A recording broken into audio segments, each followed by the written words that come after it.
on short notice. I stand here on and want to acknowledge with deep gratitude the traditional territory of the Saanich people, Haishkasem. We are now in an election at many levels.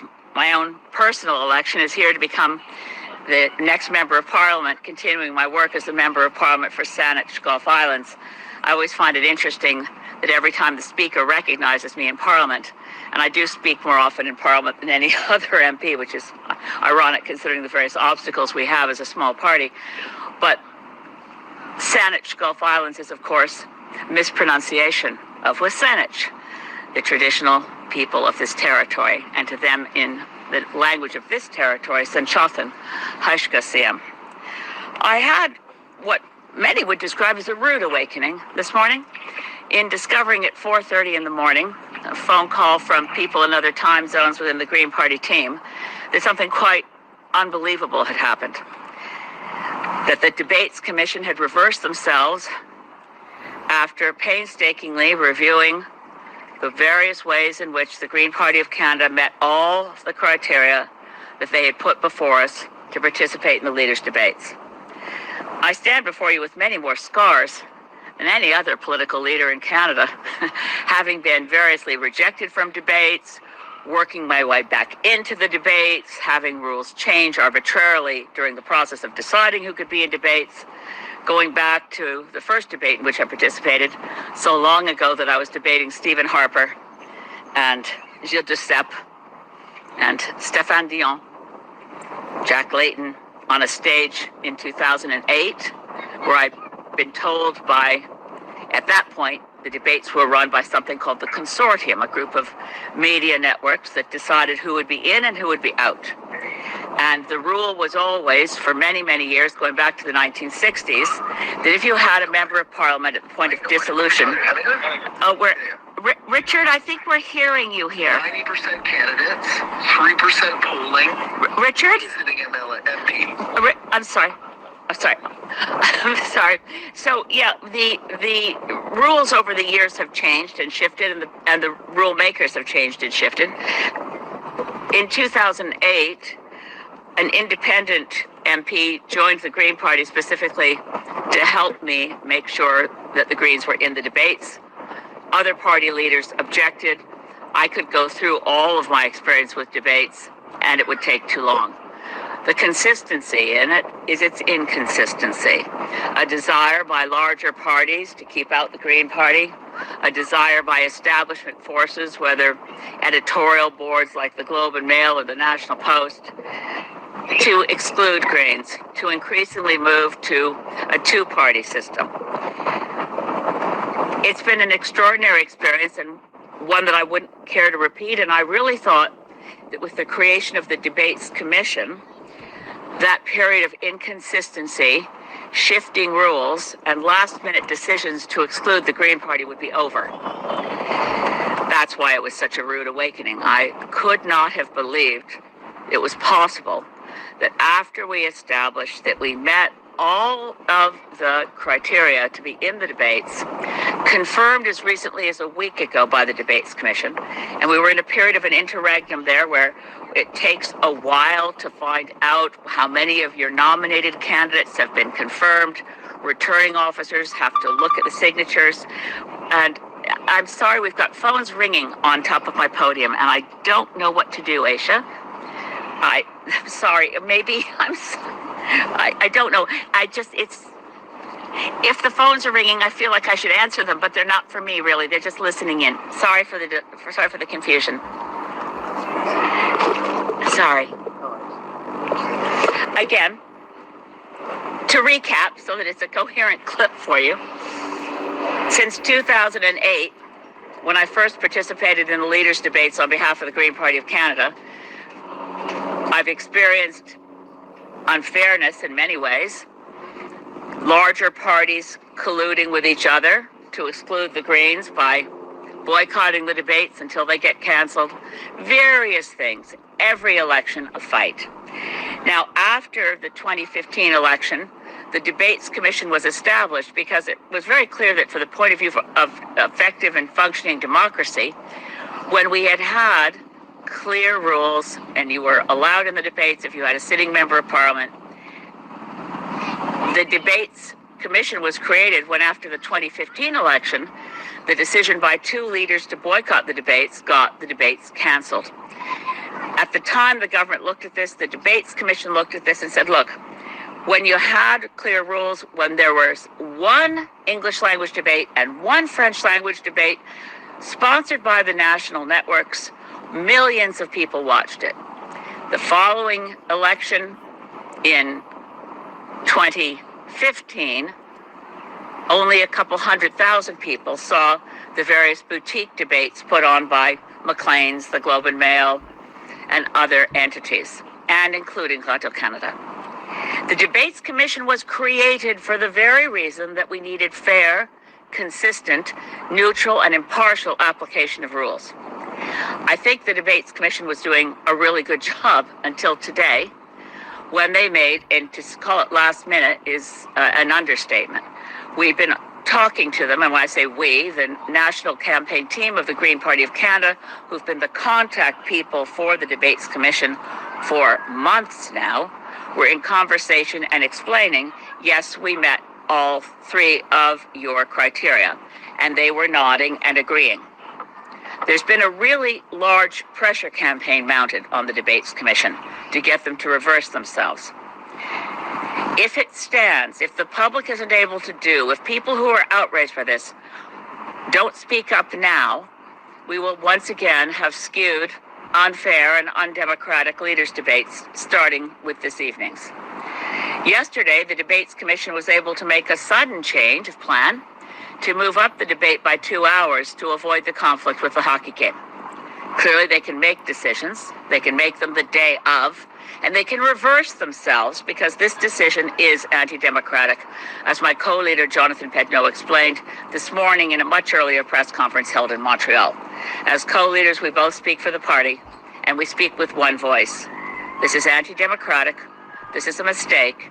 Jonathan Pedneau will be on the stage tonight, and we ask for the help of the public to support that a party with over 200 candidates running in every single province, running in the Yukon and the Northwest Territories, candidates across this country with 2 elected members of Parliament sitting at the time of dissolution, one from Ontario, one from BC, with candidates primed to win in their seats in BC, in Ontario, in New Brunswick. How is it? And how will Canadians feel about a debate that's supposed to be fair, where every Canadian across Canada and everyone outside Quebec with no chance whatsoever to find a Bloc Québécois candidate on their ballot will hear a full opportunity from Yves-François Blanchet, and I'm not for 1 minute suggesting Mr. Blanchet doesn't belong on that stage. But the contrast is extraordinary, and I ask Canadians to think about this. Every single voter in every province in this country will have an opportunity to hear from the leader of the Bloc Québécois, but with Green Party candidates on the ballot in every single province, the Northwest Territories and Yukon, not hear from the Green Party of Canada, with 2 sitting MPs, which was always the test. I take some of people in the media will remember as far back as the early 90s, when Preston Manning got on the stage in the leaders' debate on the strength of having had one candidate win in the by-election. Deb Gray's reform was sufficient for the leaders' debates that year to include Preston Manning. It was the launching pad for the Reform Party that eventually became essentially the majority government in this country because it cannibalized the Progressive Conservatives. Look, I'm going to stop and take your questions, but this is a really critical moment for Canadian democracy. Again, we were given the rules. We abided by the rules. The Debates Commission agreed that we met all the standards and that we would be, for sure, in the debates. We received a letter at 7:20 Eastern Time this morning, 4:20 here in BC. Excuse me if I'm a little tired, but the shock of this rude awakening is not wearing off. And our determination to push back is unwavering. We have sent the Debates Commission a clear letter explaining why we believe they have made a mistake and asking for a reconsideration. As you heard from Jonathan Pedneau this morning, he remains ready to take the stage tonight in the French language leaders debate. That is fair. That is democratic.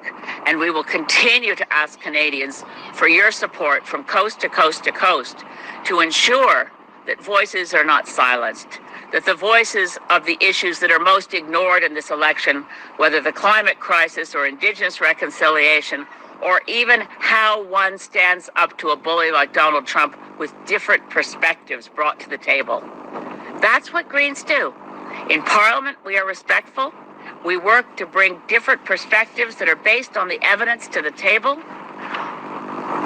We have a right to be on that stage tonight. And I ask, on behalf of all Greens across the country, all our volunteers and all our candidates, to please, to the Debates Commission, be fair, reconsider. You have our letter before you, and it's very clear that a mistake was made within the Debates Commission. Please, reverse your last-minute, hasty, and incorrect decision. Thank you, merci. Est-ce qu'il y a le milieu ici francophone? Je peux répéter un peu, parce que c'est clair que maintenant la décision de commission de débat est inégale, injuste et contre les vraies démocraties. Moi-même, comme chef de Parti vert, j'ai eu les expériences élection après élection avec les décisions des autres pour rejeter la participation du Parti vert. Maintenant, c'est le plus injuste que jamais. Et nous avons envoyé au débat des commissions une lettre de demander, exiger de changer leur décision en dernière minute, de rejeter la participation de Jonathan Pedneau comme co-chef du Parti vert. Nous avons gagné tous les criteria des commissions de débat et maintenant nous demandons le droit de participer ce soir. Merci.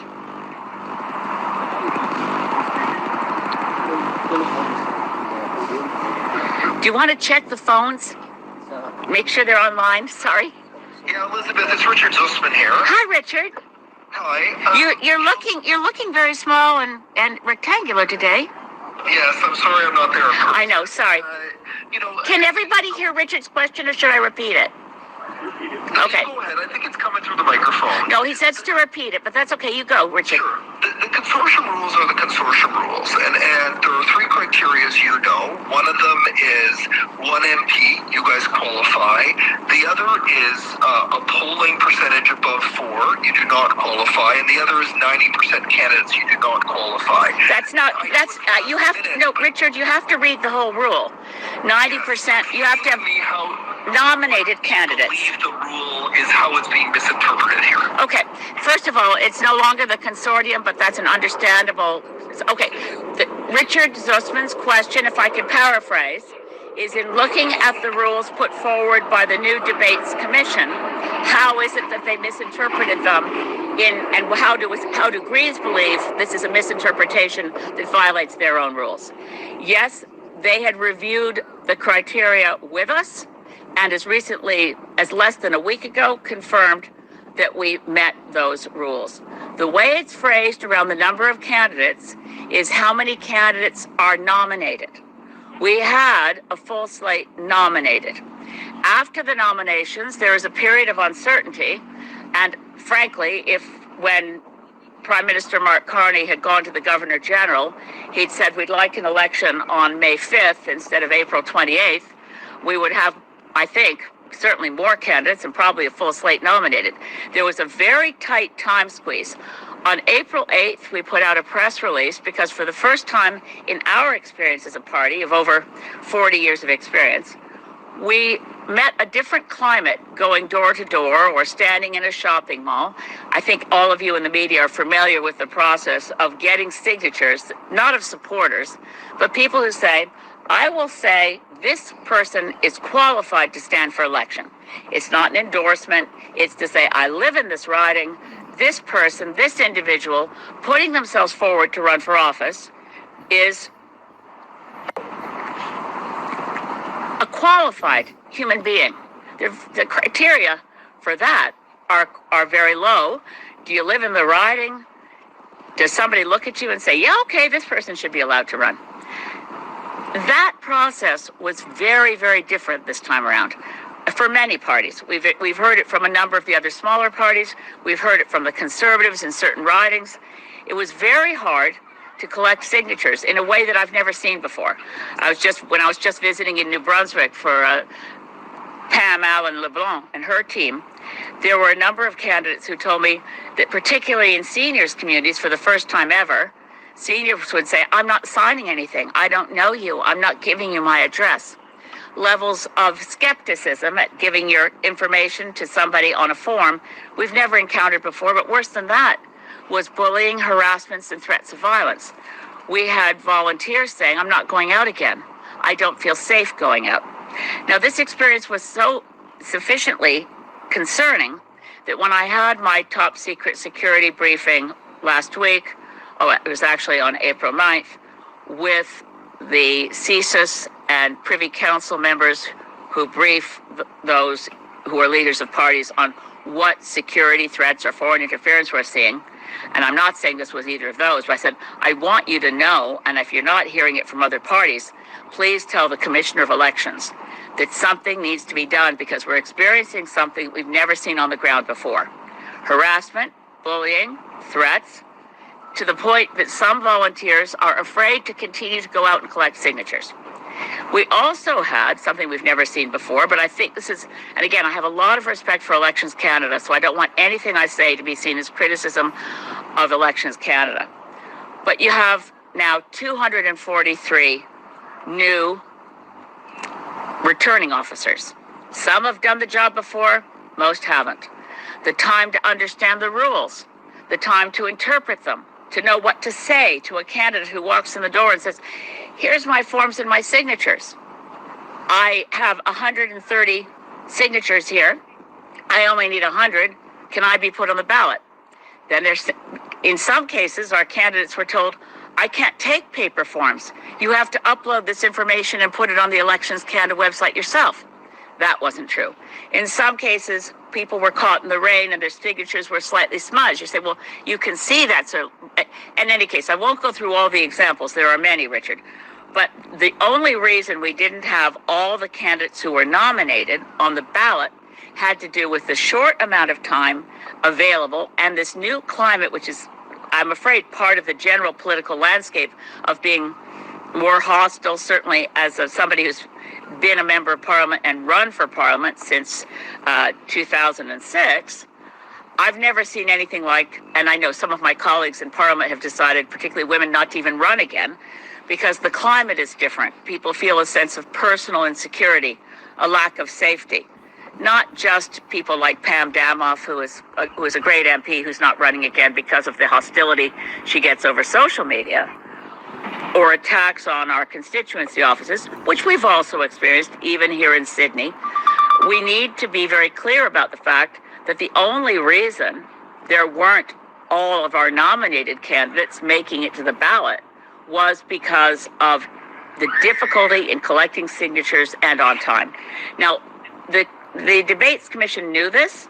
They accepted our explanation. There were no issues. We had met all their rules, and then there was a very clear public campaign to push us out. And that's why we're asking the Debates Commission to reconsider their rulings. Nothing has changed on the facts of the matter from when they said the Greens are included. The Greens have met all the rules.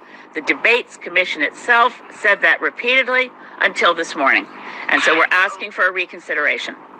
I just, Elizabeth, if they do not reconsider... I've got somebody else on asking the question. I'm sorry, I'm blinded by the sun here. Oh, it's Rob from CTV. Richard, can you let Rod, or do you want to ask a follow-up and then I'll get to Rod? I just ask my follow-up and then I okay. hang up. Oh, no, it's okay. Richard, everybody here is cool with you doing your follow-up. Sorry. Okay, thank you. I just want to get a sense, if you were not included, Elizabeth, what does this do for the green movement in this country? Is there an impact that this, as it has done positively with you on the debate stage, could this severely impact the movement across the country, not being included in the debates? Absolutely. The highest vote count we get is in the elections when we're on the stage in the debates. Oh, sorry. Oh, phones are affecting audio on the cameras. We're just checking some technical stuff here, Richard. It could affect us. I hope it won't. The reality is... Sorry.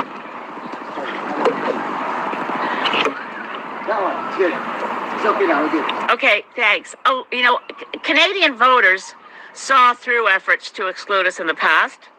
And in the year in which I was elected here in Saanich Gulf Islands, we were kept out of the debates. We won our first seat anyway. But it definitely hurts us in Quebec, particularly, where our co-leader is the only Quebecer, other than the Bloc Québécois leader, the only Federalist Quebecer on a national leaders debate stage is being excluded. The youngest leader at 34, with an ability to articulate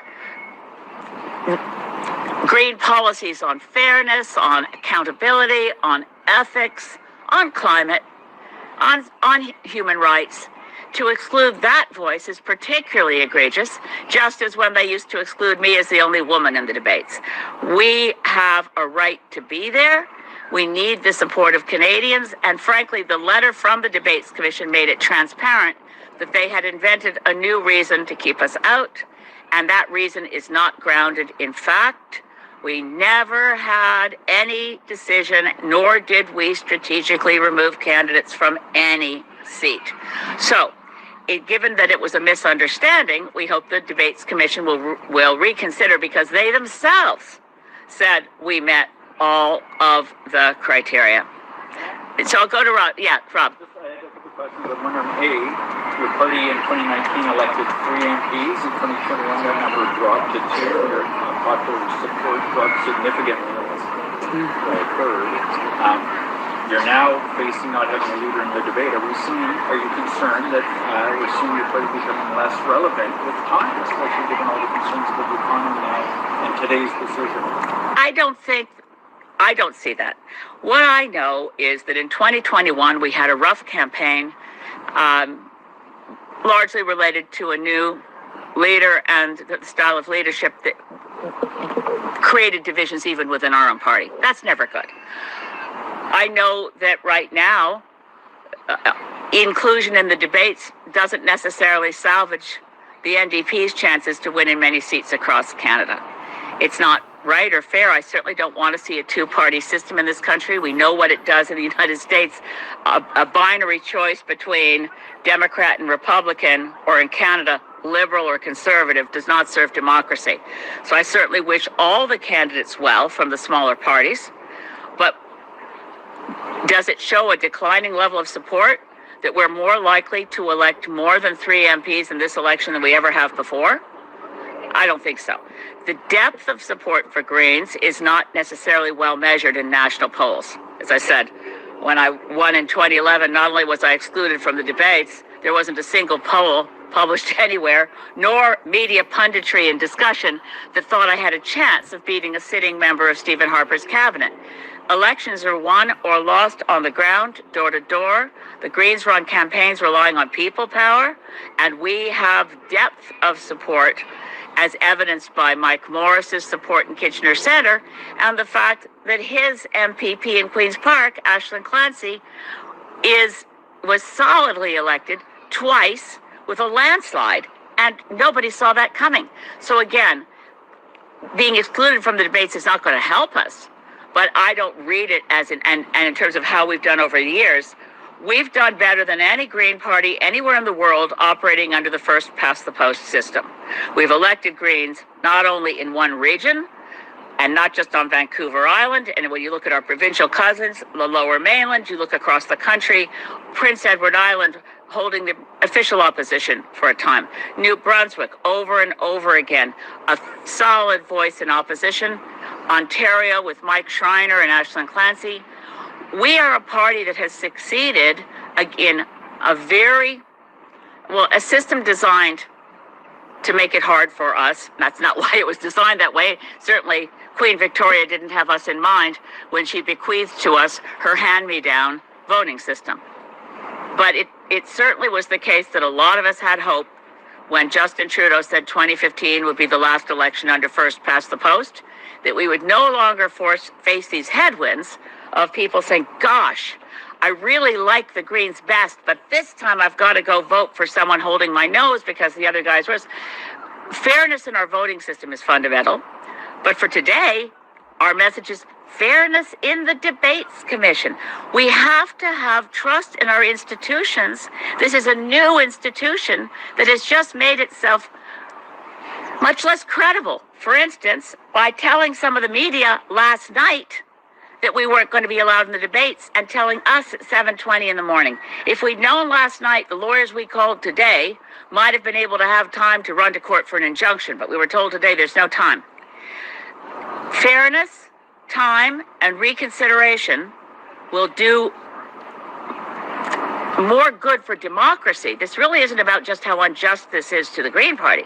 This is how unjust this is to voters across Canada who will tune in and without a doubt hear from Yves-François Blanchet, where there's not a single Bloc Québécois candidate on any ballot outside Quebec, but not hear from the Green Party of Canada with over 200 candidates in every single province and the Northwest Territories and the Yukon, in places where there's no Bloc candidate on the ballot, and we're the ones who don't get included?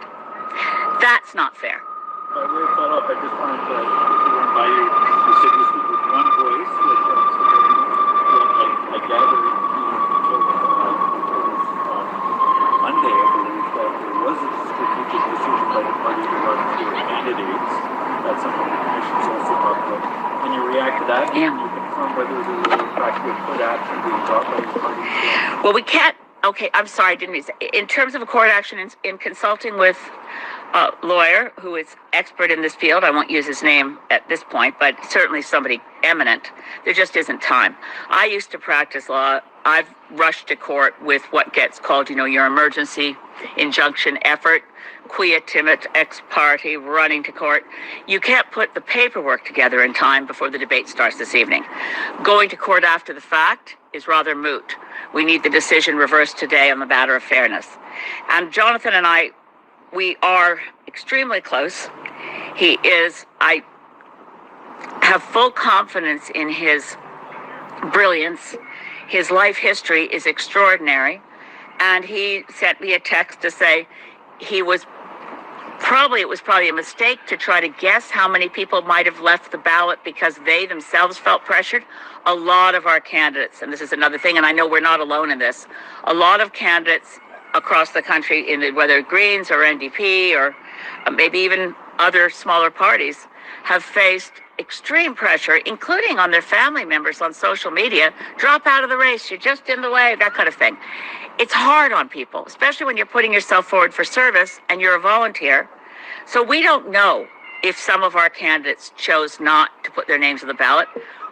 I don't think so. If it was, they didn't communicate with us. It may have been a handful.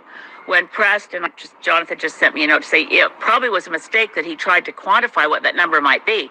But as a team at the national level, neither the national campaign manager nor Jonathan nor I made any kind of decision to withdraw candidates. So that's a mistake, a misunderstanding, that was made. Certainly you'll find no statement from the Green Party. It was in an interview, and it's unfortunate, but it's a misunderstanding. And that was explained to the Debates Commission all day yesterday. And as far as we knew, they'd understood and accepted that was an error, and that we asked them, Show us any evidence. Find one candidate, why don't you, where they were removed for strategic reasons by the party.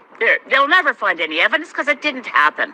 And if that's the reason for excluding us, based on a misunderstanding, then they owe it to democracy and their own reputation for impartial application of rules that all of us in all the different parties across Canada agreed to those rules. We met all those criteria. We should be in the debates. And frankly, I expect we will be. Jonathan closed his press conference this morning in Montreal saying he will be there. He'll show up. He'll be there to debate. And Canadians have a right to know what it is he'll say. They know what Mark Carney's going to say. They know what Pierre Poilievre and Jagmeet Singh are going to say. They know what Yves-François Blanchet is going to say.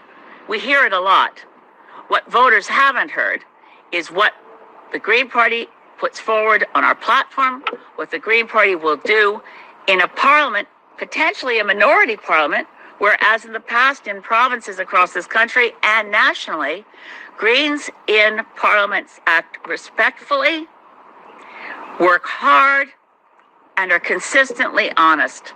A mistake was made in terms of trying to quantify a number without having any idea if there were any, but it's a mistake, a misunderstanding, and the Debates Commission knew that yesterday.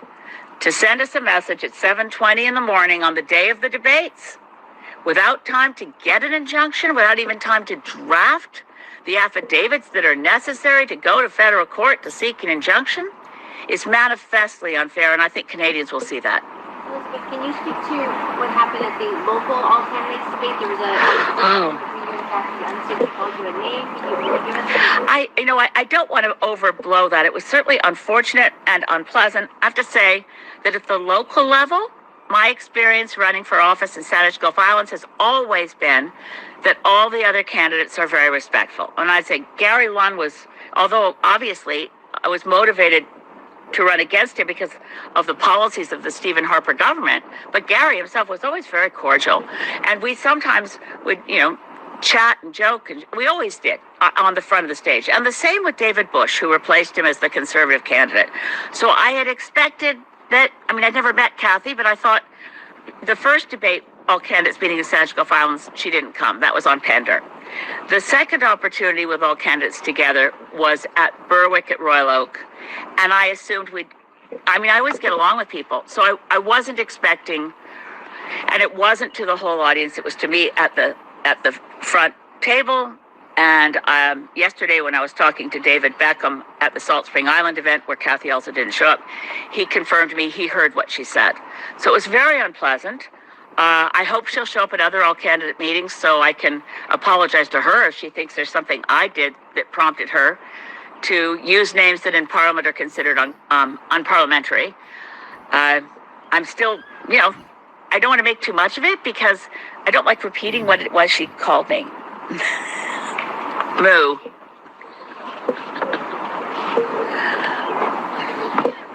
Thanks. Any further questions from anyone? As Greens, I can tell you one thing. Selon le Parti Vert du Canada, nous continuons. Nous sommes un parti qui est absolument engagé pour ce pays, pour les enjeux primordiaux comme crise, changement climatique, pour les questions de pauvreté, pour justice sociale. Nous sommes comme Verts ici dans les élections et Jonathan Pedneau va continuer dans son rôle comme porte-parole de Parti Vert dans les débats. He'll be there tonight. The Debates Commission has only a few hours to review our letter of explanation and detailed rebutting of the point. They only have one reason for putting us out of debates, and we've rebutted that in our letter to them. We want the Debates Commission to retain its integrity, and to do that, I know it's going to be hard for them. They were pushed hard by lots of forces to kick us out, but now they have time to reflect and to make sure they connect with us so that in time for the hockey game, Jonathan Pedneau can be on the stage at the Débat des Chefs. Thank you so very much. Any further questions? No, we're good. What a gorgeous day. I'm glad you could all come out here to Celesta Park.